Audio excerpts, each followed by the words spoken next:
I'm Mark Benjamin. I'm an investigative reporter. My title is National Correspondent at Salon Magazine. In my particular case, looking into Abu-Ghraib, I had a source who had some documents and some information and some photographs. And I brought in some other reporters to help me with this at Salon, while going through our documents, noticed some things about contractors that we thought had not been reported or not been adequately reported before. And we thought they were very disturbing, and it was a way into the story. In 2003, the Pentagon essentially panicked, and a very desperate Secretary of Defense did whatever he had to do very, very quickly to try to get more intelligence. If that meant running out and hiring a bunch of contractors who didn't know what they were doing and putting them wrongly into the chain of command of military intelligence, that's what they did. They were desperate. I did not know the extent to which the soldiers at Abu-Ghraib believed that the contractors were essentially their superiors. The contractors at Abu-Ghraib were essentially operating like superior officers, which is a very, very strange thing. The soldiers who have been punished for the abuses at Abu-Ghraib arrived at the prison in the fall of 2003, and this system was already essentially up and running.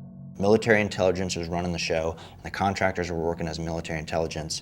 And the soldiers, who ended up being punished, were told by their superior officers, follow military intelligence rules. The contractors were military intelligence.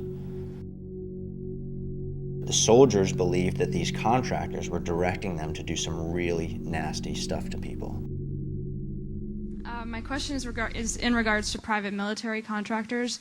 The Uniform Code of Military Justice does not apply to these contractors in Iraq. I asked your Secretary of Defense a couple months ago what law governs their actions.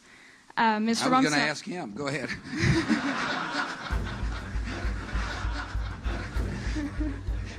Help.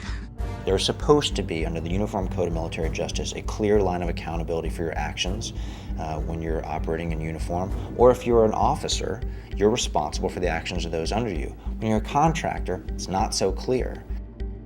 One of the things that's very strange about the khaki contract is that it actually went through the Department of the Interior.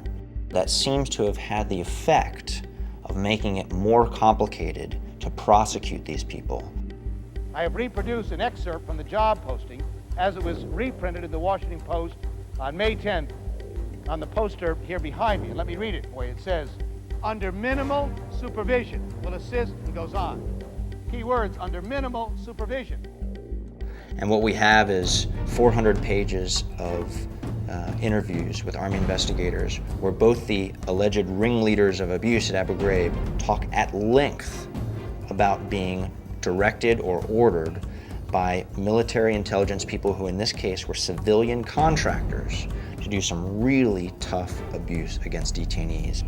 These guys are in prison for 18 years total between the two of them, and there's no contractors in prison.